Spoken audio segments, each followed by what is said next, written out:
Hey, welcome back to the shop. Today we're going to talk about sights, and it's pretty interesting the huge discussions that are on some of these forums and blogs about sights. And I'll be honest with you, sights are pretty much the biggest aftermarket area in the gun industry. So companies are making a lot of money off of aftermarket sights. So you can really get lost in the deluge of options. What do I get, right? Certainly, what I hear the most is, I've got to have night sights. Okay, well, let's talk about that for a moment. Night sights. So it's an illuminated, probably through some type of trinium or glow-in-the-dark material, whatever they're using. Insert in the rear or the front sight, sometimes both, so that you can see your sights at night. Is that really what it is? Night? Okay. All right, so I just want to educate you for a second. Night sights it's really the wrong terminology. When you say night sights, it gives one the impression that you can use them at night to see what you're going to shoot. And that's not the case. So in reality, night sights are good for two times of day, dusk and dawn. So at dusk and dawn, you're in that low light, not necessarily no light, you're in that low light time of day. And it may be difficult to pick up your sights should you have to engage a target. But in most cases, you can see the threat in front of you and know that it's a threat, right? So when you're looking at night sights to purchase, know that they're really only good 2 times a day, and that is dusk and dawn. Now, you say, EJ, well, I thought, I can use them at night. I can definitely see them at night. Certainly you can see them at night, but can you see what you're shooting at night? So if you're getting something to help you engage the threat at night, I would suggest that you pick up a white light. That's going to help you see the threat, the white light. Not the night sights. The night sights will help you, line up your sights, maybe a little bit better, may not. But in a lot of cases, what happens is you get tunnel vision and you get sucked in to the glow of the sight, and you kind of get thrown off of what you're doing. So in a close quarter situation, and when I mean close quarters, more than likely, 2-3 arm lengths away from you and in, you're going to just point the gun and shoot. Now, you need to line up the sight, but the night sight is not really what you're not pulling a Jack Sparrow. You're not closing one eye and looking down the rear sights to pick up the front sight and lining them up perfectly to make the shot. It's more of into the instinctive, or whatever camp you're in, the intuitive camp line of shooting. So, that's why I like big dot sights, because I just put the white dot over the bad guy, over the target, and pull the trigger to stop the threat. Now, let's talk about sights real quick. So if you've got a Glock, you know that the Glock sights that come with it are the plastic type, and if you do any hard training at all, they're gonna fall off. Sometimes they're not set right. Well, here's the thing. Glock says, why should I put any more money into making better sights when most everybody who owns a Glock takes them off and puts on aftermarket? Okay, so from a business perspective, I really can't argue with you. So they're just like, we're not gonna put any more money into making the sights quote unquote better. Now, they do have some night sights, if you will, that you could actually, pay to have put on from Glock. Again, not my recommendation. Glock's not in the sight making business. They make good guns. So let me show you here. I've got this Glock 17, and we've put on these True Glow aftermarket sights, so you can see. Hang on one second. Hold on. Let me see if I can make a background that's a lot better for you. How about that? So, again, I'm trying to do this backwards, but look here. See how you can see the sights? Awesome. Okay. And you can see the green front and then the green rear. Okay. I like these sights. Nothing wrong with them at all. But just know if you're going to buy night sights, you're not buying them so that you can see at night. You know, they'll illuminate the front and rear sight for you, but you still need a white light. Okay. All right. Here's a Glock 22. It's a 40 caliber. Let's see if I can do this again. Come on, zoom in. Now you can see. Can you see the white dots? And then there is a white dot on the front. Okay. And technically these are supposed to be night sights, but these are pretty old sights. I don't know how well they work compared to those True Glows. Those work pretty good. All right. This Kimber 1911 has night sights. Who are these made by? I don't know. I think Trigicon, but I don't know.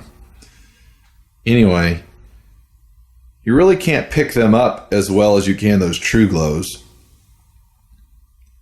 But then again, they don't help you illuminate the target. Excuse me. That's what a white light does. All right. I've got this World War II era 1911. I wanted to show you the sights real quick since we're talking about sights. Look. That's the front sight. That's all it is. Just a little spade. And then the rear sight. I'm going to get my body out of the way. The rear sight. Now, lining them up, there's not really any standoff, so it's really hard to pick up the front sight when you're looking down the rear sight. But I'll tell you why that's like that. Because the pistol was a backup gun. When their rifle stopped working, they still had something to shoot, and they might have been using it in a trench or in a building or something. But most of those guys were just that close away from the bad guy, and they were pointing and shooting. So they really weren't lining up, very accurate shots and trying to make a 25-yard bullseye with them. Now it's war, and they didn't have a thing called liability. Like we do here in the civilian world, and legal ramifications that follow, and our responsibility for every bullet that comes out of our gun.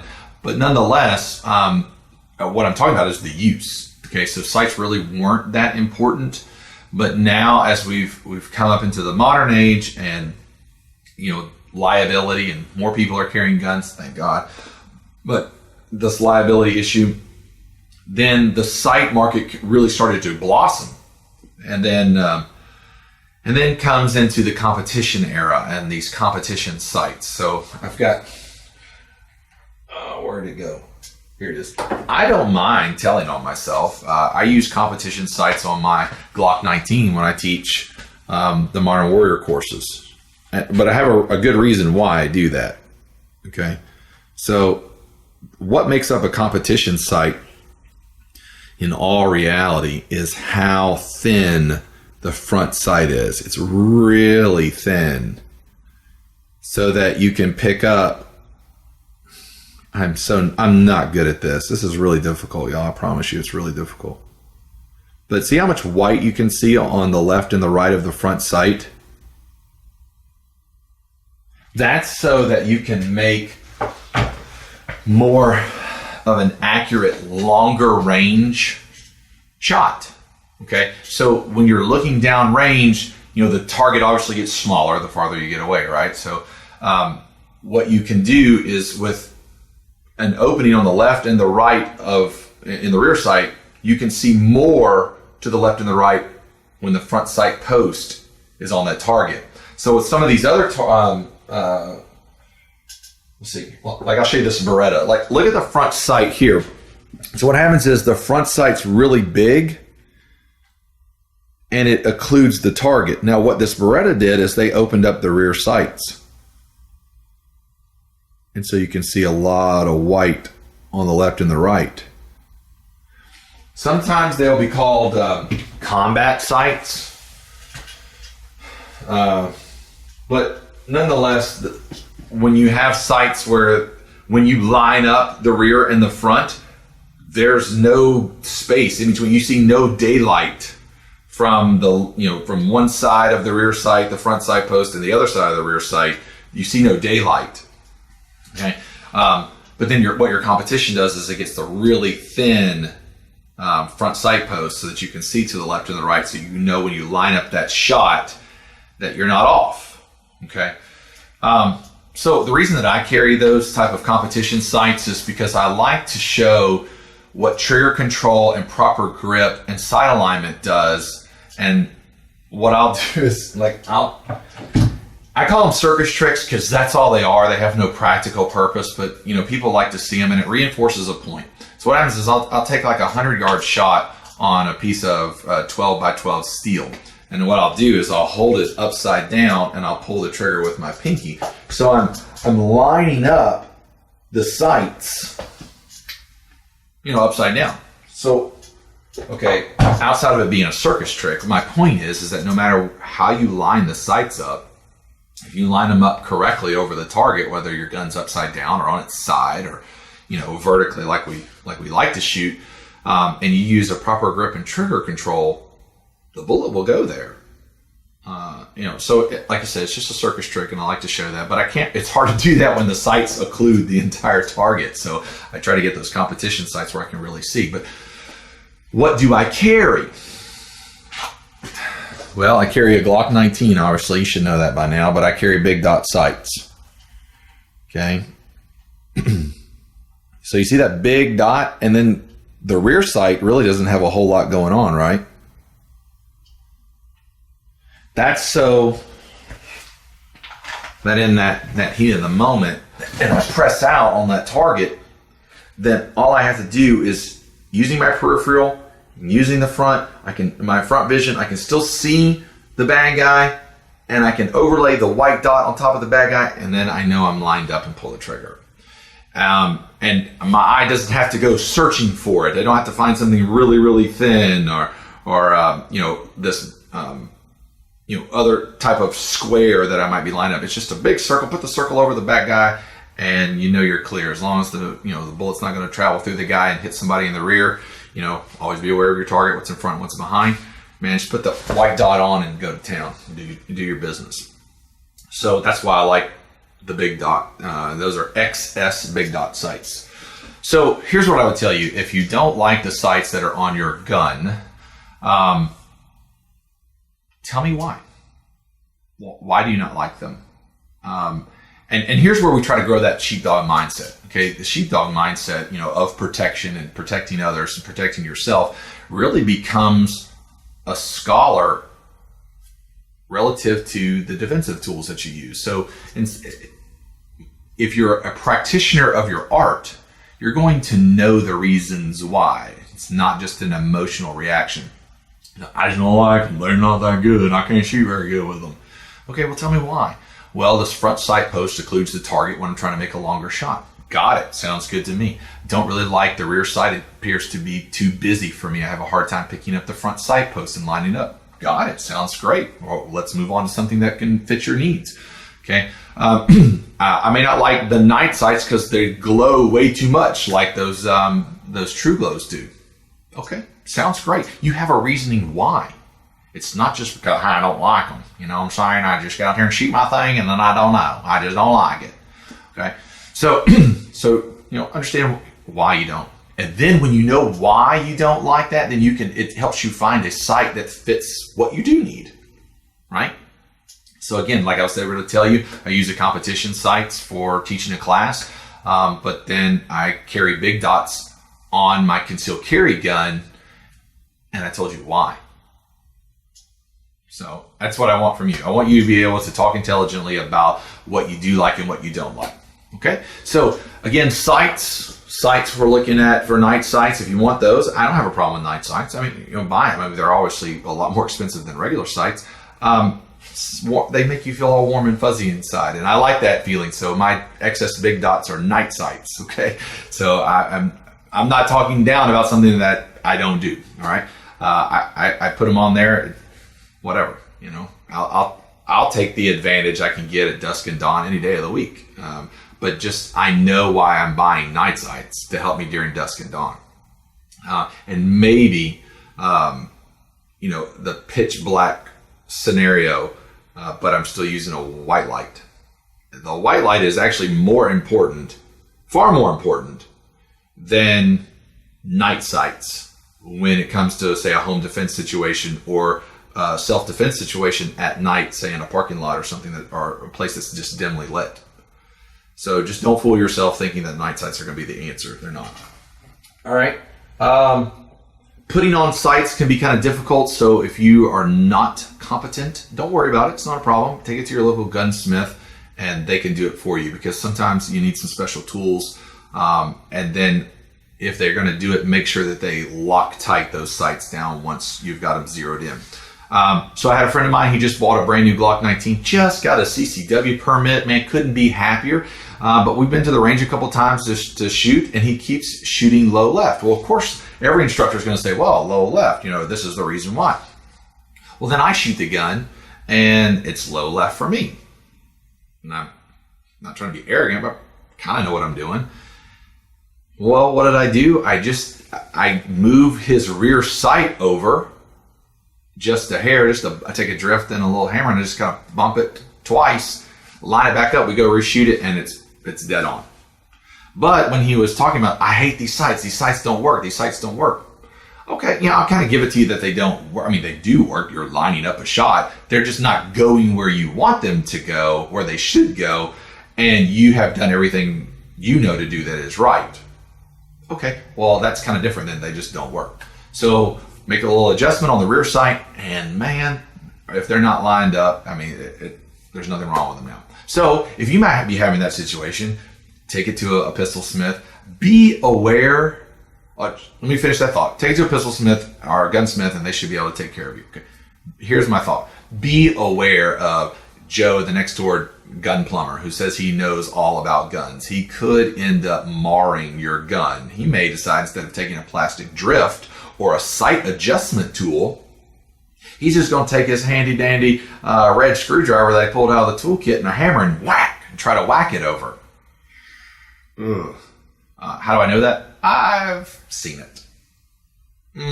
It makes my spine cringle when I see something like that. I don't mind scratches on my gun, but I'm not out there trying to intentionally mar the gun.